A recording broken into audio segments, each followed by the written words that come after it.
ఈ మధ్య కాలంలో దూదేకుల కేర్ ఫోర్స్ సంబంధించినటువంటి ఫేస్బుక్ అకౌంట్ నేను అబ్జర్వ్ చేస్తున్నప్పుడు దానిలో వస్తున్న పోస్టులన్నిటికీ 99% పాజిటివ్ వైబ్స్ వస్తున్నాయి. ఈ వైబ్స్ రావడం వల్ల మా team Dudekula care force team చాలా సంతోషంగా ఉంది. ఎందుకంటే దూదేకుల సమాజంలో మార్పు వస్తుంది, వాస్తవాలను గ్రహించగలుగుతున్నారనే ఒక సంతోషం. DCF కి సహకరిస్తూ, అభిమానిస్తూ, ఆదరిస్తూ DCF ముందుకు పోవడానికి గట్టి ప్రయత్నం చేస్తున్నటువంటి ప్రతి దూదేకుల యువతకు, ప్రతి దూదేకుల సంఘీయునికి ఈ సందర్భంగా కృతజ్ఞతలు తెలియజేసుకుంటున్నాం. అలాగే ఆ 1% కొంతమంది DCF లో వస్తున్నటువంటి పోస్టులకి వ్యతిరేకంగా మాట్లాడడం జరుగుతూ ఉంది. వీరికి కూడా మేము కృతజ్ఞతలు తెలియజేస్తున్నాం.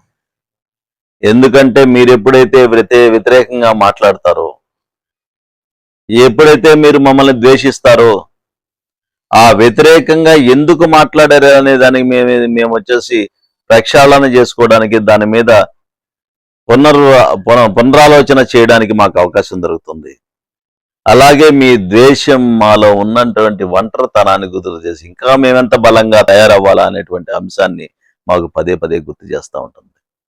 అందుకని మీరు చేస్తున్న ప్రయత్నాన్ని మేము అభినందిస్తూనే మీకు కూడా కృతజ్ఞతలు చేసుకుంటున్నాం. ఇక్కడ నాకు అర్థం కాని అంశం ఏంటంటే, ఒక సామాజిక వర్గం సొంతగా ఎదగడానికి తనకు తాను ఒక వ్యవస్థను ఏర్పాటు చేసుకోవడంలో వచ్చినటువంటి నష్టం మిగతా సామాజిక వర్గాలకి ఏముందనేది నాకు అర్థం కావట్లేదు.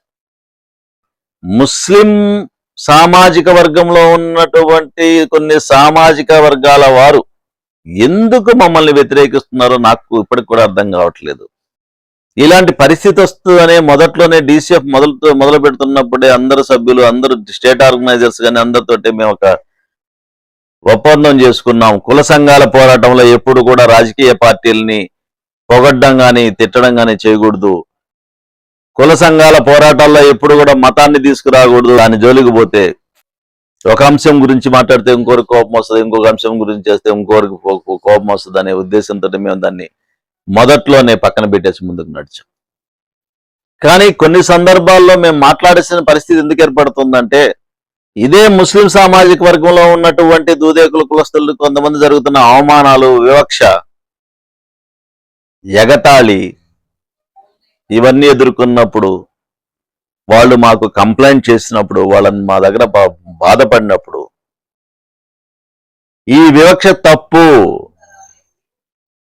ఈ వివక్ష మతపరంగా ఉండకూడదు అని మాత్రం చెప్పడానికి మాత్రం ఖచ్చితంగా మేము మాట్లాడే ప్రయత్నం చేస్తున్నాం కూడా. అంటే వీళ్ళు చెప్పేదేంటి, మీరు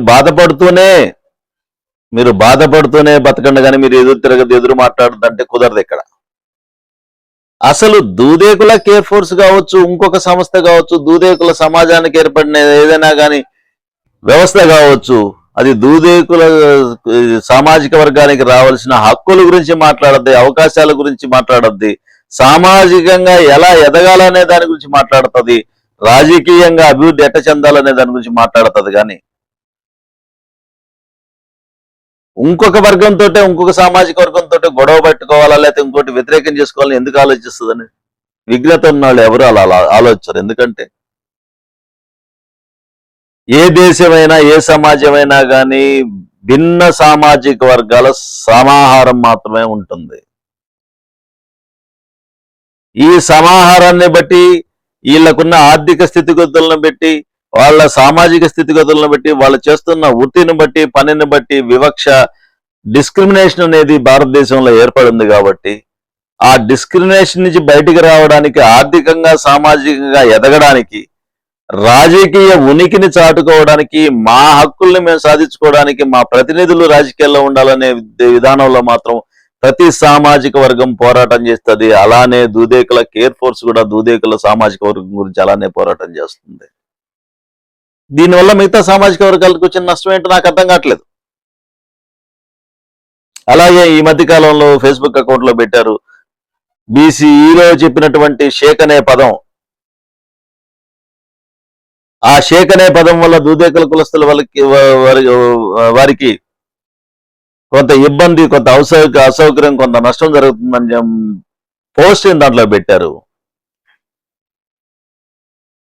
ఆ పోస్ట్ మీద కొంతమంది వాళ్ళకి వీలైనంత ద్వేషాన్ని వెళ్ళగక్కారు. ఆ ద్వేషం వెళ్ళగక్కిన వాళ్ళకి ప్రత్యేకంగా చెప్తున్నాను, మీరు బుర్రబెట్టి ఆలోచించండి. మీరు బుద్ధికి పదును పెట్టండి, మీ తెలివికి పదును పెట్టండి, మీ మేధావితనానికి పదును పెట్టండి. అక్కడ ఎవరు షేక్ అనే సామాజిక వర్గాన్ని ఎవరు కించపరచలేదు. అక్కడ చెప్పిన పర్పస్ ఏంటంటే బీసీఈలో పెట్టినటువంటి షేక్ అనే పదం వల్ల దూదేకుల కులస్తుల్లో ఇంటి పేరు షేక్ గా కలిగినటువంటి దూదేకుల కులస్తులకి కొంత అసౌకర్యము, నష్టం జరుగుతుంది. మాకు దూదేకుల బీసీబీ సర్టిఫికెట్ బదులు ఎంఆర్ఓ ఆఫీసుల్లో బీసీఈ ఇస్తున్నారు. అలాంటి ఎంఆర్ఓ ఆఫీసులకి బీసీఈలో ఉన్నటువంటి షేక్ యొక్క సరైన నిర్వచనం, సరైన వివరణ ఇవ్వమని చెప్పి ప్రభుత్వాలని అడిగే ఉద్దేశంతో పబ్లిక్ లో ప్రభుత్వానికి రెండింటికి మేము రిప్రజెంటేషన్ ఇచ్చుకోవడం ప్రయత్నం చేస్తున్నాం. ఇదే అంశం ఈ విధమైన ఇబ్బంది జరుగుతుందని చెప్పి మిగతా సామాజిక వర్గాలకు కూడా తెలిస్తే మేము చేసే పనిని సమర్థిస్తారు, మాకు అండగా ఉంటారని ఒక ఆశతోటి మేము పబ్లిక్ లో షేర్ చేసుకుంటున్నాం. అంతేగాని ఆ సామాజిక వర్గాన్ని నష్టం పోమని కాదు. ఆ షేక్ అని పేరు పెట్టుకుని బీసీ రిజర్వేషన్ పొందుతున్న నష్టం పోమని కాదు. దానివల్ల మాకు జరిగే నష్టాన్ని రెక్టిఫై చేసుకోవడానికి జస్ట్ నిర్వచనం, దానికి వచ్చిన సరైన డెఫినేషన్ మాత్రమే అడిగామని ఈ సందర్భంగా తెలియజేస్తున్నాను. అలాంటి అంశాలు వచ్చినప్పుడు వివరణ తీసుకోవడానికి సామరస్యంగా మాట్లాడే ప్రయత్నం చేయాలి, కానీ బెదిరింపులకో లేకపోతే కించపరచడానికో, మీది తక్కువ కులం, మీరెంత, మీ స్థాయి అంతనో, లేకపోతే షేక్ అనేది, సయ్యద్ అనేది అగ్రకులం, ఇస్లాంలో దూదేకుల కులం అనేది లెక్కలోకి లేదని మాట్లాడడం అనేది సరైన పద్ధతి కాదని ఈ సందర్భంగా అలాంటి వాళ్ళ కుహానా వ్యక్తులకి నేను తెలియజేస్తున్నాను. ఇకపోతే దూదేకుల సమాజం, దూదేకుల కేర్ ఫోర్స్ దూదేకుల సమాజాన్ని, ముస్లిం సమాజాన్ని దూరం చేస్తున్నదని ఒక అపోహ, ఒక ప్రచారం తీవ్రంగా చేసే ప్రయత్నం చేస్తున్నారు. అయ్యా, వాస్తవం చెప్పాలంటే ప్రతి దూదేకుల కులస్తుడు గుండెల మీద చేసుకొని మాట్లాడితే భారతదేశంలో భిన్నత్వంలో ఏకత్వం ఎలా ఉందో దూదేకుల కులంలో భిన్నత్వంలో ఏకత్వం ఉన్నమాట వాస్తవం. ఈ భిన్నత్వంలో ఏకత్వం ఓన్లీ దూదేకుల కులంలోనే ఉందా? మిగతా వర్గాల్లో క్రిస్టియానిటీలో పోయినోళ్ళు లేరా? మిగతా వర్గాల్లో వేరే మతాన్ని తీసుకొని వేరే మతాన్ని ఆచరిస్తున్న వాళ్ళు లేరా?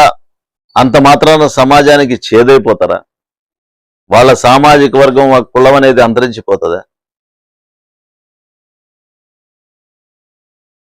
వాళ్ళని సరిచేయడానికి పెద్ద టీం కట్టగట్టుకొని వచ్చేస్తుంది. ఈ సందర్భంగా నేనేం చెప్పాలనుకుంటున్నానంటే, దూదేకుల కేర్ ఫోర్స్ అనేది